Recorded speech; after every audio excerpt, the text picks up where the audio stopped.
Current का लफ्ज़ quantum mechanics से पहले आपने इलेक्ट्रोमैग्नेटिक थ्योरी में पढ़ा होगा और वहाँ एक चार्ज डेंसिटी और करंट डेंसिटी के दौरान एक रिलेशनशिप है।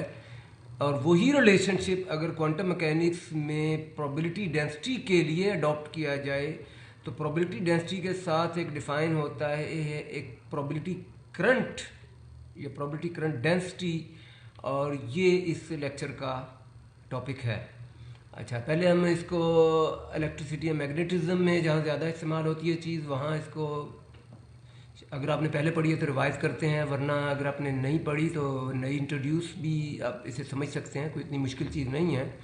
वो ये है कि अगर टोटल इलेक्ट्रिक चार्ज कंजर्व है तो अगर किसी रीजन में इलेक्ट्रिक चार्ज डेंसिटी कम होगी तो उसका मतलब है कि उससे चार्ज निकलेगा, और निकलेगा तो उसका मतलब है बाहर फ्लो करेगा। और फ्लो करने का मतलब ये है कि बाहर की तरफ एक क्वांटिटी रहती है current density. Current density vector है, इलेक्ट्रिकल स्केलर होता है। तो करंट डेंसिटी डाइवर्ज करेगी, और वेक्टर के लिए डाइवर्ज सिर्फ इंग्लिश का लफ्ज़ नहीं है बल्कि कैलकुलस में एक बाकायदा एक डेफिनेशन है डाइवर्जेंस, डेल डॉट। तो ये जो कुछ है इसको मैथमेटिक्स में मतलब ये बना कि अगर चार्ज डेंसिटी कम होगी, मतलब टाइम के साथ चार्ज कम होगा, मतलब चार्ज डेंसिटी का टाइम डेरिवेटिव नेगेटिव होगा, तो करंट बाहर डाइवर्ज करेगा, यानी divergence of current density positive होगी। और अगर करंट इंक्रीज करेगा, सॉरी चार्ज इंक्रीज करेगा, चार्ज डेंसिटी इंक्रीज करेगी तो बाहर से करंट आएगा, इसमें डाइवर्जेंस नेगेटिव होगी। तो मतलब ये जो दोनों क्वांटिटीज़ हैं, ये चार्ज डेंसिटी का टाइम डेरिवेटिव और करंट डेंसिटी का पोजीशन डेरिवेटिव जो कहलाता है डाइवर्जेंस, ये नो दूसरे के नेगेटिव है। अगर एक पॉजिटिव है तो दूसरा नेगेटिव है, और एक नेगेटिव है तो दूसरा पॉजिटिव है।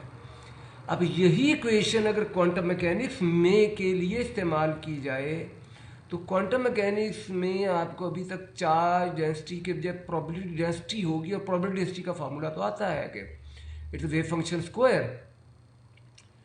और वही अगर ये जो वेव फंक्शन का स्क्वायर है, अगर किसी रीजन में वेव फंक्शन का स्क्वायर टाइम के साथ कम होगा, इसका मतलब है प्रोबेबिलिटी डेंसिटी का टाइम डेरिवेटिव नेगेटिव होगा, तो उसमें से अब ये एक नई डेफिनेशन है probability current density. Charge current density नहीं है, प्रोबेबिलिटी करंट डेंसिटी बाहर निकलेगी, जिसको कहेंगे डाइवर्ज करेगी, और मैथमेटिकली इसका मतलब है डाइवर्जेंस पॉजिटिव होगी।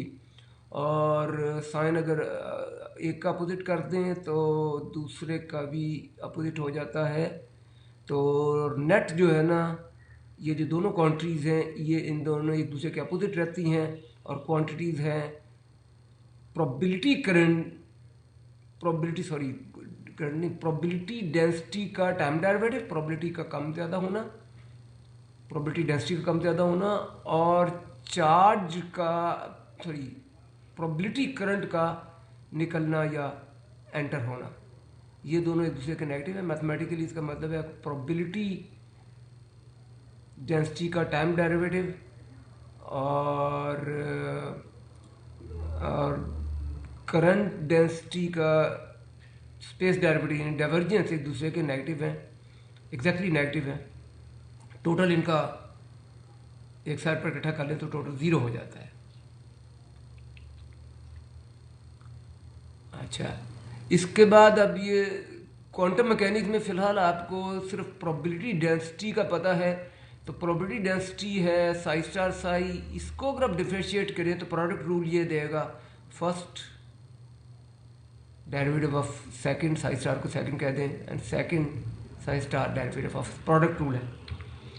अच्छा, अब इसमें जो टाइम डेरिवेटिव है ये क्वांटम मैकेनिक्स में टाइम डिपेंडेंट श्रोडिंगर इक्वेशन से मालूम होगा, और वो इसको ज़रा सा आयोटा एच बार को दूसरी साइड पर ले जाएं तो ये टाइम डिपेंडेंट श्रोडिंगर इक्वेशन ये बन जाती है कि टाइम डेरिवेटिव इसके बराबर है, एच की जगह ये सब कुछ लिख दें तो ये बन जाता है। ये हो गया ये जो रेड में हमारे पास है, और जो ब्लू में है वो इसी का कम्प्लेक्स कॉन्जुगेट है। तो और इन दोनों रेड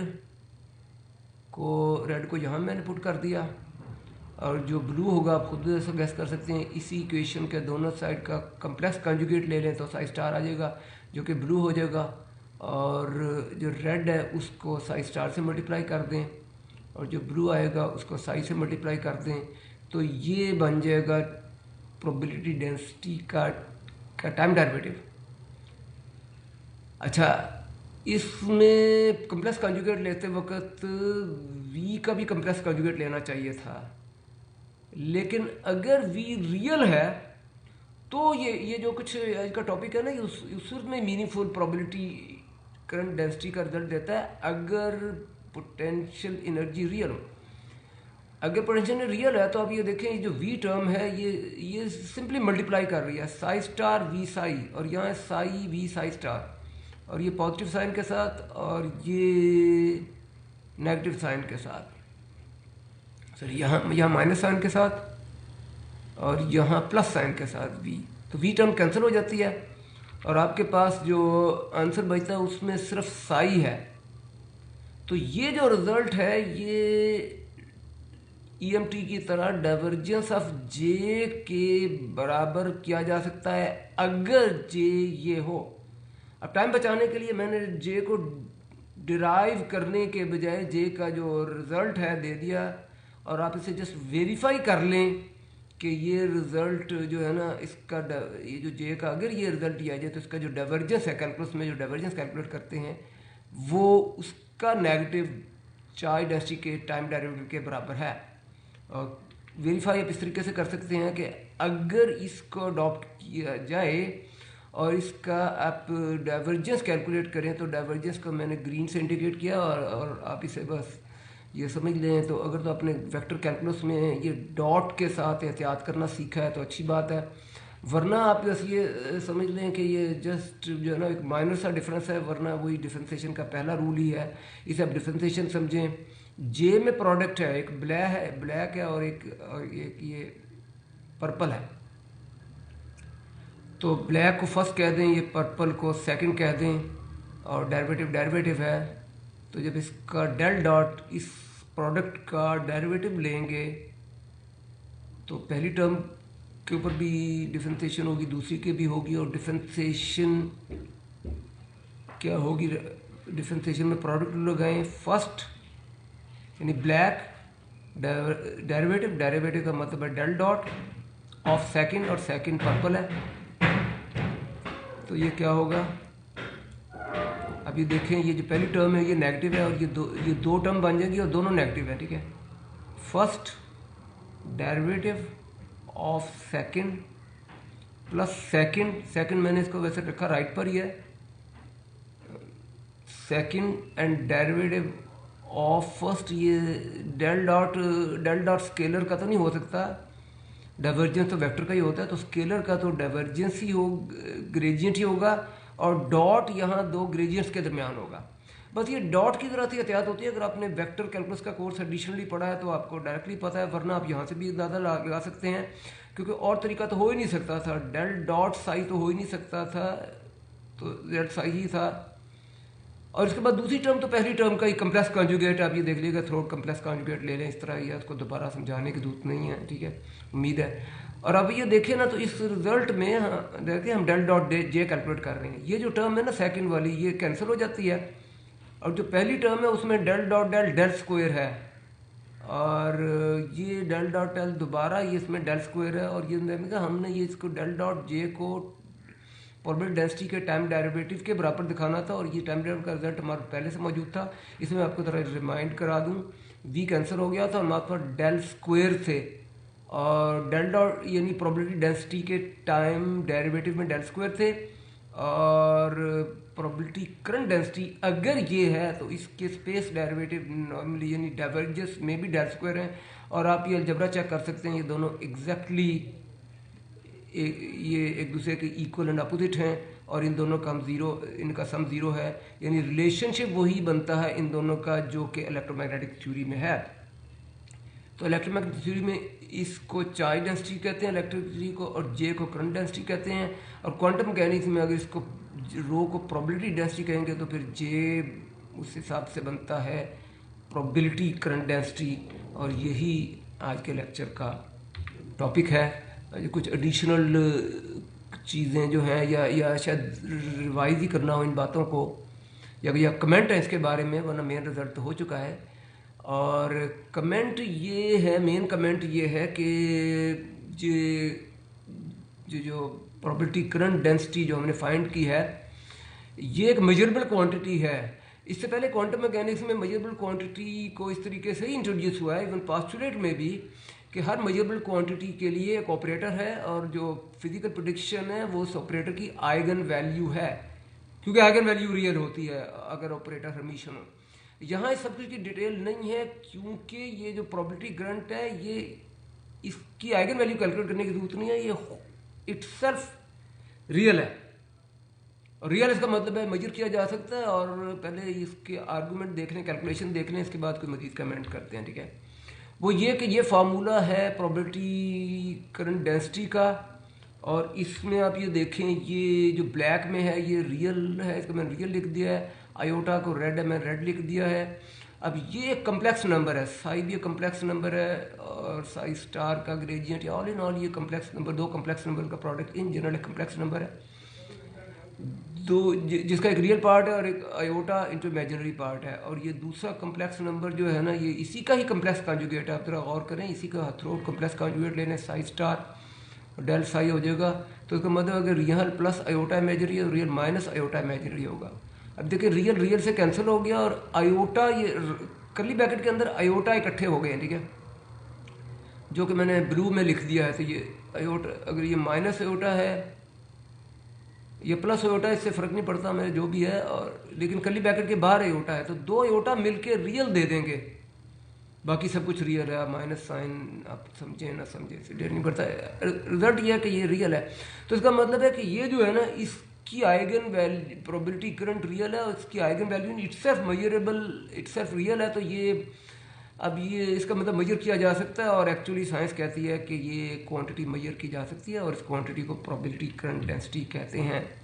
और क्वांटम मैकेनिक्स में मोशन का लफ्ज़ अभी तक मैंने सिर्फ इस्तेमाल किया था कि अगर किसी पार्टिकल की ग्रुप वेलोसिटी नॉन ज़ीरो है तो इसका मतलब मूव कर रहा है। लेकिन एक दूसरे सेंस में भी मोशन का लफ्ज़ लोग इस्तेमाल करना पसंद करते हैं बहुत सारे, वो ये कि अगर प्रोबेबिलिटी करंट नॉन ज़ीरो है तो इसका मतलब है पार्टिकल मूव कर रहा है।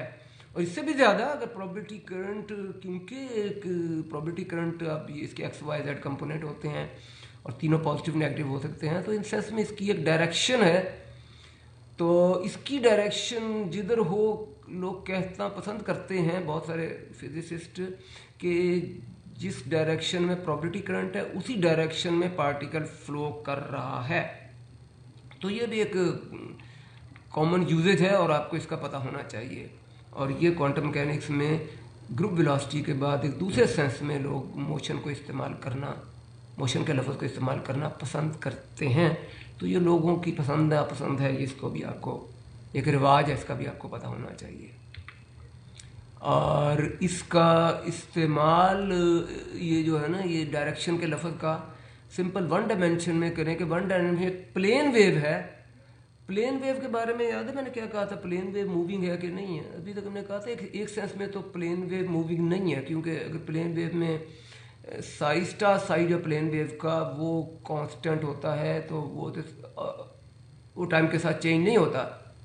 तो प्रोबेबिलिटी डेंसिटी तो प्लेन वेव की साई स्टार साई कांस्टेंट है, तो इन दैट सेंस तो प्रोबेबिलिटी डेंसिटी क्योंकि मूव नहीं कर रही, तो आप कह सकते हैं एक सेंस में कि प्लेन वेव मूव नहीं करती। लेकिन जिस तरह लोग प्रोबेबिलिटी करंट को भी मोशन कहना अगर जो पसंद करते हैं, उन लोगों का रिवाज ये बन जाएगा, उन लोगों की ज़ुबान ये बन जाएगी कि ये अगर है तो इसका अगर आप प्रोबेबिलिटी करंट कैलकुलेट करें, अभी तक मैं सिर्फ बात कर रहा था प्रोबेबिलिटी डेंसिटी की, तो वो था साई, इसको अपने अपने ये जिसको अगर नहीं समझ आ रही थी तो मैं रिपीट कर देता हूँ। अभी तक जो मैंने बात कही है इस स्लाइड में कि जो ये है साई स्टार साई है, तो साई को अपने कंप्लेक्स कॉन्जुगेट से मल्टीप्लाई करें तो ये चीज़ कैंसिल हो जाएगी, और प्रोबेबिलिटी डेंसिटी कांस्टेंट होगी ए इंटू ए स्टार, और इस सेंस में पार्टिकल मूव नहीं कर रहा। लेकिन अगर probability current calculate, probability density current calculate करें तो ये फार्मूला है। और अब कलर्स के लिए मैं ये जो साई है इसको ब्लैक में लिख दिया, और साई स्टार में देखें आयोटा भी माइनस आयोटा हो गया और ए के बजाय ए स्टार हो गया है।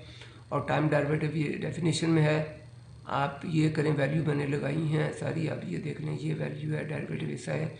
सिर्फ ये देखें, ये इसने तो कैंसिल हो जाना है, कहते हैं ए इंटू ए स्टार होना है, लेकिन सिर्फ डिफ्रेंसिएशन का जो आंसर आएगा ना, इधर से आएगा पावर का डायरेक्ट माइनस आयोटा के, वो इस आयोटा के साथ मिल के एच बार के दे देगा डिवाइड बाई 2 है। और फिर अगर आप ये माइनस डिफ्रेंशिएट करें तो माइनस का जो साइन, अगर आपने केयरफुली कैलकुलेशन किया तो ये दोनों टर्म कैंसिल नहीं करती, ये दोनों एक ही रिजल्ट देती हैं और आंसर डबल हो जाता है। तो वो 2 से कैंसिल हो जाता है और रिजल्ट अभी तो मैंने कहा था एच बार डिफ्रेंसिएशन से जो के आता है, एच बार आता है, एच बार के इंटू ए एन स्टार। ठीक है, तो अगर यहाँ पॉजिटिव हो तो यहाँ भी पॉजिटिव है, और इसको लोग कहते हैं राइट मूविंग वेव। ठीक है, और अगर यहाँ नेगेटिव हो, यानी के के साथ नेगेटिव हो, तो जो भी रिजल्ट है उसमें के के बजाय नेगेटिव हो जाएगा, तो फिर क्या होगा, आंसर भी नेगेटिव हो जाएगा। और अगर प्रोबेबिलिटी करंट नेगेटिव हो तो 1 डायमेंशन में लोग इसे कहना पसंद करते हैं कि प्लेन वेव लेफ्ट को मूव कर रही है। तो ये इसके यूजेज हैं, और कंक्लूजन ये है कि क्वांटम जो ईएमटी में चार्ज कंजर्वेशन के लिए इक्वेशन है, अगर उसे क्वांटम मैकेनिज्म में प्रोबेबिलिटी कंजर्वेशन के लिए इस्तेमाल किया जाए तो चार्ज क्वांटम मैकेनिज्म में प्रोबेबिलिटी डेंसिटी के साथ रिलेटेड एक चीज़ निकलती है, प्रोबेबिलिटी करंट डेंसिटी। वो इटसेल्फ रियल है और वो मेजरेबल है, और लोग कहना, बहुत सारे लोग उस प्रोबेबिलिटी करंट डेंसिटी की डायरेक्शन को पार्टिकल की मोशन कहना भी पसंद करते हैं। तो इस लेक्चर में इतना ही, और ये आखिर में मैंने ये दिखाया कि ये जो कुछ है इवन प्लेन वेव के लिए जो कि जिसकी प्रोबेबिलिटी डेंसिटी कांस्टेंट है, लोग उसकी भी डायरेक्शन का जिक्र करना पसंद करते हैं। तो ये यूजेज है जिसका आपको पता होना चाहिए। और इस लेक्चर